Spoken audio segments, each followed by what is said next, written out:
You know, it was a it was good. Or at least it felt nice having a few episodes not surrounding the bad memories that my mother gave me. But we're back today, so what are you gonna do?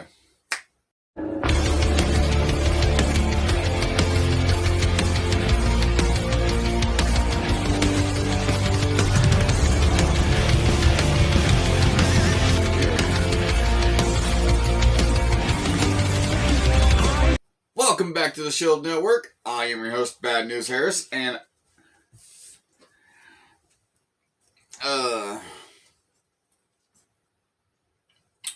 today's memory is going to be difficult because the title of the video makes it sound more whimsical than it is, but I don't have specific time frames for this one because it happens so often. But my mother was not a faithful woman to my father. Not at all. Like, so much so that my sister knew what was going on the entire time. My brother knew what was going on the entire time. I had no fucking clue. I just thought we had a lot of people coming to our house because there was something wrong with our house all the time. Like, hell, we had our cable guy. Oh my god, my mother had a cable guy.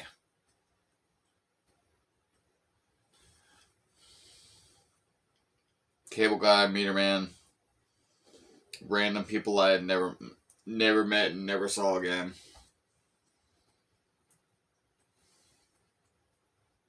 Damn. When I sit back and think about it. Because she liked to do a lot of gallivanting, and when people were over, she didn't like us kids being out and about. So, my sister, being old enough to have friends to hang out with, she would go hang out with her friends. But my brother and I, not so much, because, well, my brother didn't get along with a lot of people. It made sense when we became adults. And I was still young and naive. So, to keep us occupied, my mother used to take us into our bedroom, and instead of just shutting the door to our bedroom and keeping us in there, she would put us in our closet. And these are not walk-in closets. These are your basic, like, 2 by 5 closets, maybe. And she would have us sit in the closet, and she'd do something to keep us from being able to open the door. I don't know what, because, well, we were always on the opposite side. And we'd just be in there for hours on end, not knowing what was going on. Pitch dark, so eventually, this was happening so often that my brother and I had the idea that instead of waiting until we're put back into a closet for whatever reason, we took a couple of our bed sheets, and since we had 2 clothing poles, lower pole and higher pole, we took our sheets and tied each end to one, like each corner to one end. So top 2 tied over a bar here, bottom 2 tied over a bar here, and here. Thankfully enough, we didn't weigh too like a whole hell of a lot being kids.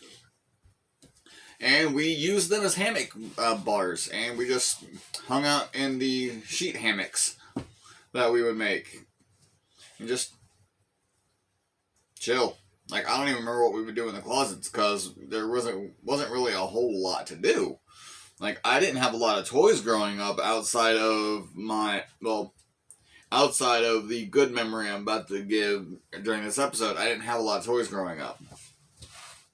And being in a closet that has no light, no entertainment, and I'm stuck in there with a brother who I always tried to get close to, but again, as we became adults, I actually was glad we never bonded.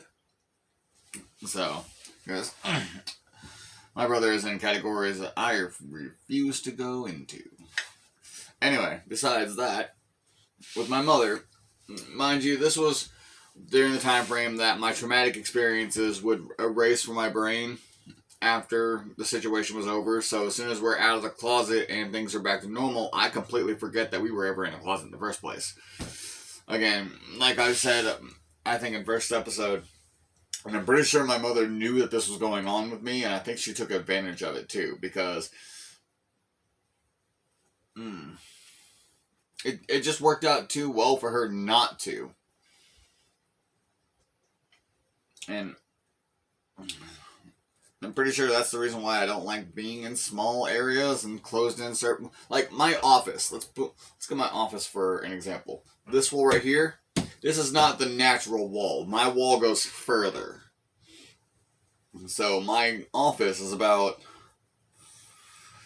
I think it's 7 by 7, except for the extra 2 feet in here, so I think it's like 7 by 9, just in this spot right here. In this tuck-in area is where I have my chair and everything, and my desk is in front of it. So I have a walk around.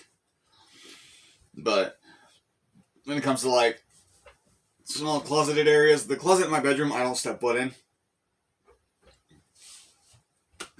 I mean, I'm not always necessarily the most comfortable inside of a building in general, but I mean, it's better than a closet. It's just, it instilled a lot of hassle into my brain, let's put it that way. Because when I came to my office, it was difficult at first to get comfortable in my office. But thankfully that subsided, and I've been enjoying it now for almost 5 years. Our hallway back over here, however, it's pretty damn small.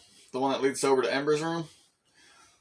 But I mean, it's not that it's too small, but it's small enough for me to be a little weary when I walk into it. And yes, this whole me not liking confined spaces thing, that goes for vehicles too. I'm not a fan of being inside of a vehicle.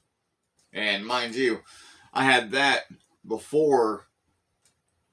While I was growing up, not liking being in vehicles, not only because of the constant being shoved into closets, but also because, well, I had 2 very horrible experiences inside of our car when I was a kid, which I explained in, I think, episode 2. You know, being forced to smoke an entire carton of cigarettes inside of that car, being forced to drink an entire pot of coffee against my will in that car, all when I was a tyke. So, whew. And yeah, and the thing, if my mother had been a faithful woman, my brother and I never would have been shoved in the closet in the first place. That being said, if my mother would have been a faithful woman, we likely would never have been cut that, because that's part of a video later on. Ah, screw it. We were taken by child services when I was 10. And if my mother were a faithful one and more attentive to us as her children, then that would not have happened. So, and mind you,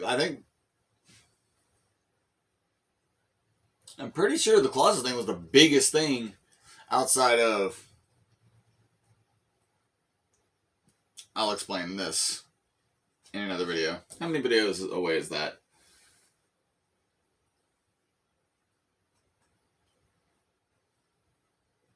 Ah, we are 2 episodes away from me explaining that. Okay.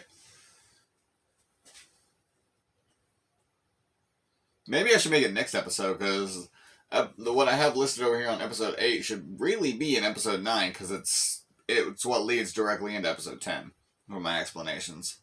So, yeah, next week I'll explain what this meant. But we never realized and never understood why we were being put into a closet. We never knew how long we were in the closet. Usually it was daytime when we go in and nighttime when we come out. So, and of course, like I said, being a child whose traumatic instances dissolved from my brain during the time frames I wasn't being abused only made it more helpful for my mother.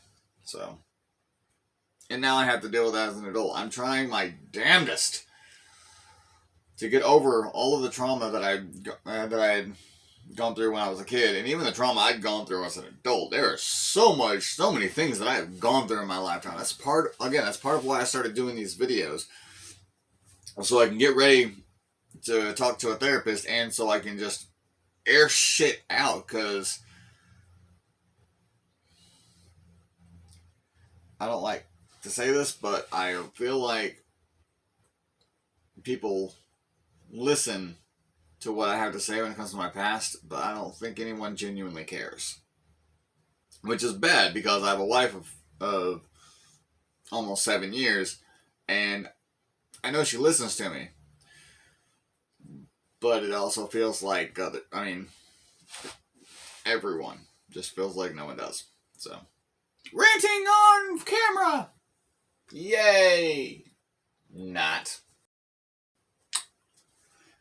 Today's good memory, though it's going to be short, because unfortunately I don't remember a lot of this day. Because this was my birthday. I think it was my 9th birthday, 8th or 9th, because, let's see, 93, I just turned 7, it's going to be 8. Okay, making sure I have that time frame set straight. And my dad did so much planning for this that I didn't realize. But my dad threw me a Power Rangers party, because after, throughout the first year, or that last year, I had been a huge Power Rangers fan, because Power Rangers started the year before. And so my dad got me Power Ranger cake. I ended up getting Red Ranger pajamas with a little hood thingy that velcroed onto my head, and it had the Tyrannosaurus helmet. Looked like it was eating the top of my head. It was adorable as shit. Anyway, but it was fucking hot. And then I got Red Ranger Power Gloves, which were those glove thingies that, basically a replica of what they wore on the show, but it had those little thingies in the hands that made sound effects. I ended up with a Blade Blaster, which was the dagger thing that you could turn around and turn into a gun. And he got me the small power weapon set, which combined to make the Power Blaster. Super small for, a child. But it was so awesome. I remember playing with those things for so long, until they abruptly disappeared.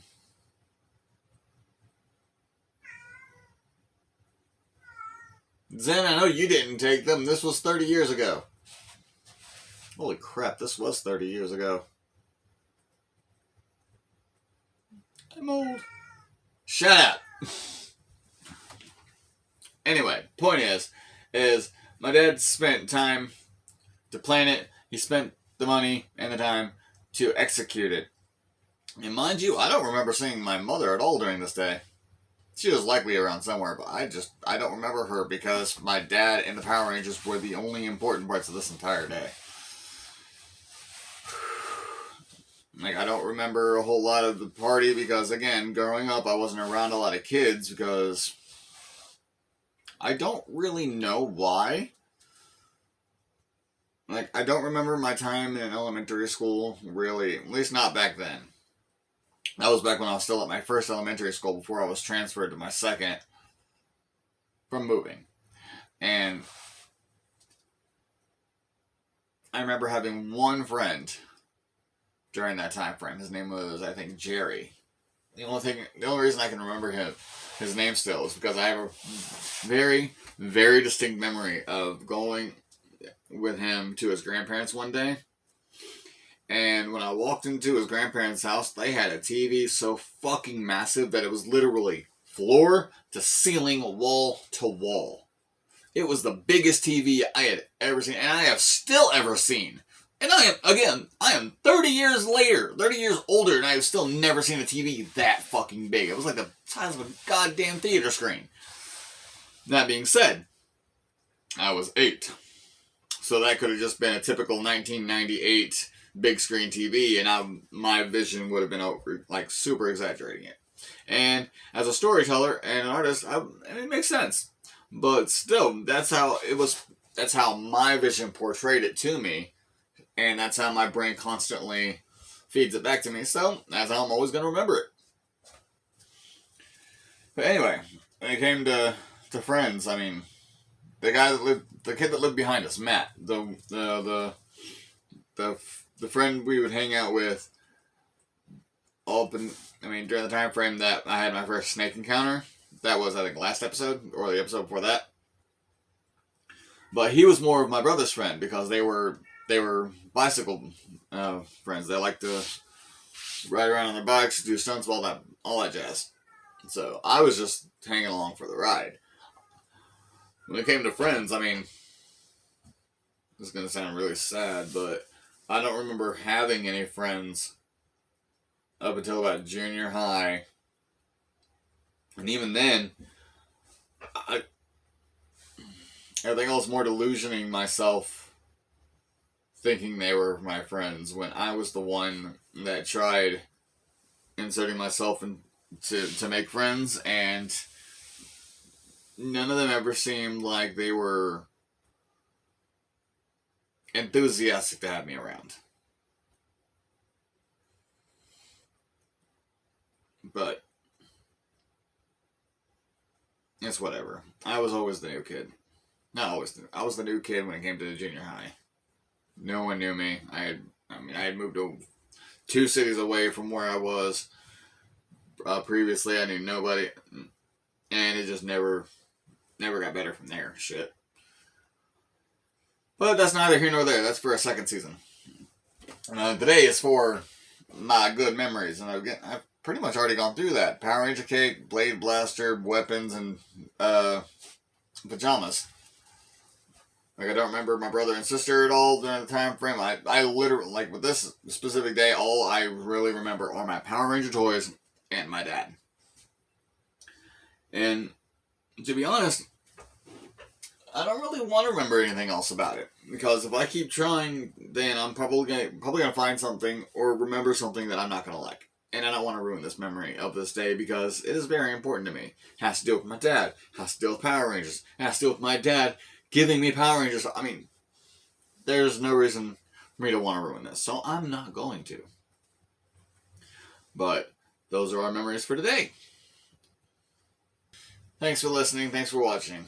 Like, share, subscribe, ring the bell, and I will see you guys next Monday. Bad News Sarah's out.